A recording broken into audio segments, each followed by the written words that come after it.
2016, l'année de l'allium ornemental. Les baguettes de tambour des grands alliums égayent le jardin au début de l'été. Chaque année le National Garden Bureau déclare une année de met en vedette 4 plantes, un légume, une annuelle, une vivace et un bulbe. Voici les articles sur le légume de l'année, la carotte, l'annuelle de l'année, le bégonia et la vivace de l'année, le delphinium. Regardons aujourd'hui le lauréat dans la catégorie des bulbes, l'allium ornemental. Ail, oignon ou allium? C'est la première fois que le National Garden Bureau inclut les bulbes dans son programme l'année 2. Et il ne manque pas d'ambition. En choisissant d'honorer l'allium ornemental, le genre allium est vaste, avec plus de 750 espèces, dans la famille des Amaryllidaceae. Autrefois on le classait parmi les Liliacées. On le connaît surtout pour ses espèces comestibles, comme l'oignon allium cepa, l'ail, sativum, la cibouletta, Schoenoprasum, l'échalote, cepa aggregatum, et le poireau Amploprasum, mais en fait tous les alliums sont comestibles, la plupart ayant un goût piquant et une odeur soufrée rappelant ceux de l'oignon et de l'ail et qui servent à éloigner les prédateurs. Les cerfs et les lapins, notamment, évitent les alliums. C'est en frôlant ou en dommageant les tissus que l'odeur se dégage. Curieusement, leurs fleurs ne sentent pas l'ail.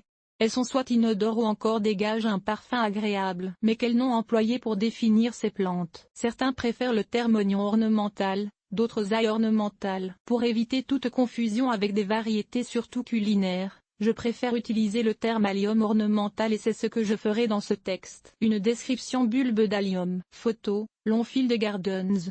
Les oignons viennent surtout des régions tempérées de l'hémisphère nord, bien qu'on trouve quelques espèces indigènes en Afrique et en Amérique du Sud. Ce sont des vivaces herbacées de taille relativement petite, de 5 à 150 cm de hauteur. Typiquement, ils poussent à partir d'un bulbe souterrain de petite ou de grande taille, bien que quelques espèces se contentent d'une tige épaissie à la base, comme le poireau, et d'autres ont des racines tubéreuses. Les ombelles séchées des alliums sont un attrait supplémentaire. Photo, Wikimedia Commons. Les fleurs sont portées sur des ombelles généralement arrondies et peuvent être érigées ou pendantes. Les teintes de violet dominent parmi les couleurs de fleurs, mais plusieurs ont des fleurs blanches et certaines espèces, des fleurs roses, jaunes ou bleues. Les fleurs donnent des capsules de graines habituellement noires. La tige florale persiste souvent après le mûrissement des graines et peut avoir un effet ornemental. D'ailleurs souvent on les utilise dans les arrangements floraux séchés. Plusieurs espèces portent dans leur ombelle, soit occasionnellement ou fréquemment, des bulbilles aériennes qui, quand elles tombent au sol, offrent à la plante une deuxième façon de se reproduire. Les feuilles de la plupart des espèces sont basales, mais chez d'autres montent sur la tige florale. Elles sont généralement caduques, d'ailleurs, souvent elles disparaissent pendant ou même avant la floraison, mais sont parfois persistantes. Il peut avoir d'1 à 12 feuilles par plante et la forme des feuilles est très variable, lancéolées, tubulaires, elliptiques, etc. La culture des alliums ornementaux en général. Les alliums sont des plantes de culture facile, résistantes au froid, la plupart jusqu'en zone 4 au moins, et tolérantes de la plupart des conditions de culture tant que leur sol est bien drainé. La majorité préfère le soleil et tolère la mi-ombre, mais il existe des espèces de sous-bois aussi. Il y a une telle variété d'alliums que, en choisissant bien, il est possible d'assurer 6 mois de floraison. Il y a une telle variété de formes, de couleurs, de taille et de période de floraison qu'il est facile d'incorporer des alliums dans presque tout aménagement. En plantant une variété d'alliums à période de floraison différentes, il est possible d'avoir une succession sans arrêt de fleurs de la mi-printemps jusqu'aux neiges. La majorité des alliums ornementaux sont vendus sous forme de bulbes séchés et offerts pour une plantation automnale. On les plante alors comme un bulbe de tulipe, à une profondeur égale à environ 3 fois la hauteur du bulbe dans tout sol, riche ou pauvre, glaiseux, loameux, rocailleux ou sablonneux, légèrement acide,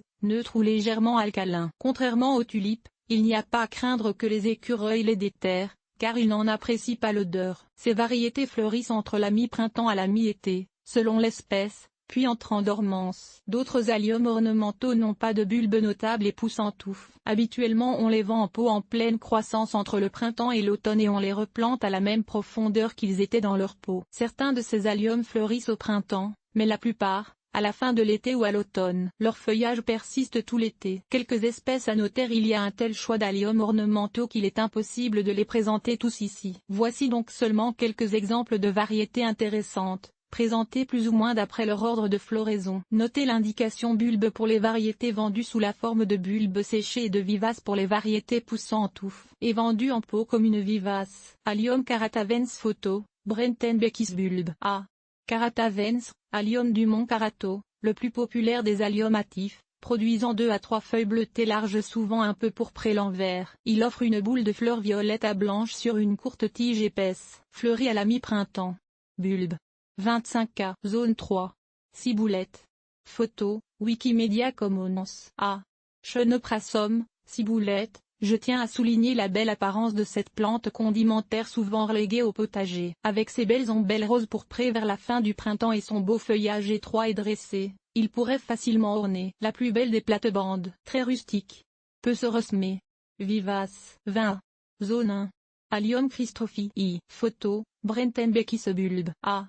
Christophii, étoile de Perse. Énorme ombelle de 40 cm sur une plante relativement courte. Les fleurs violet pâle ont un reflet métallique saisissant. Il fleurit au début de l'été. Tolère bien la mi-ombre. Bulbe.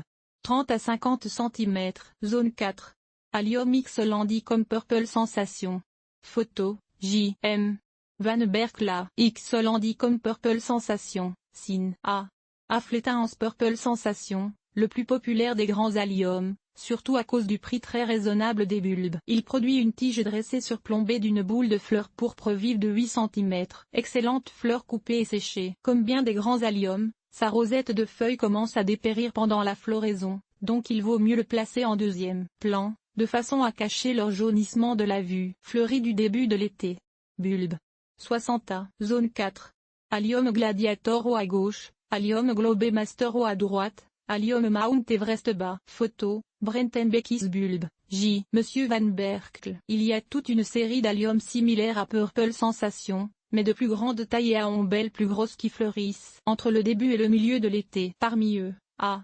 Gladiator ombelle de 15 cm, fleurs pourpre lilas, 120 cm, zone 4. A. Globemaster ombelle 20 à 25 cm, fleurs violet pourpré, 80 A, zone 4. Et à Mount Everest ombelle de 12 cm, fleurs blanches, 100 cm, zone 4. Globemaster est sans doute le meilleur du groupe, avec son énorme ombelle et sa floraison si durable, presque un mois, mais il s'agit d'une nouveauté relative et coûte très cher. Bulbe.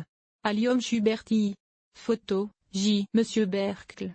A. Schubertii, Allium de Schubert, énorme ombelle de 40 cm avec des fleurs minuscules violettes à plusieurs niveaux, donnant un effet très aéré et, très franchement, bizarre. Dans la nature, l'ombelle séchée casse et se met à rouler, laissant tomber les graines çà et là, une façon innovatrice de disperser les graines. Demande le plein soleil et un sol très bien drainé. Bulbe. 30A. Zone 5. Allium Millennium. Photo, American Herb Society. A. Millennium. Cette introduction récente est rapidement devenue le plus populaire des alliums vivaces poussant en touffe. Chaque touffe produit plusieurs sphères de 5 cm de fleurs violet rosées. Feuillage étroit et dressé. Floraison durable. Mi-été jusqu'à la fin de l'été. Vivace. 38A. Zone 4. A. Summer Beauty, similaire à Millennium, mais à fleurs roses. 45A. Zone 3. Ciboulette. Photo, jardinier paresseux. Tuberosum, ciboulette, à la fois ornementale et comestible. Fleurs blanc en dôme au début de l'automne. Feuilles étroites et aplaties au goût d'ail. Attention, elles se ressèment abondamment. Vivace. 40A. Zone 3. Allium Sunburgi Ozawa. Photo, jardinier paresseux. Sunburgi Ozawa allium japonais, variété naine à petites feuilles dressées très étroites, comme une graminée. Ombelle de mini-fleurs penchées violet rougeâtre. Fleurit à la fin de l'automne. Attention, cette plante n'arrive pas toujours à fleurir avant l'arrivée de l'hiver sous les climats les plus froids. Vivace. 20.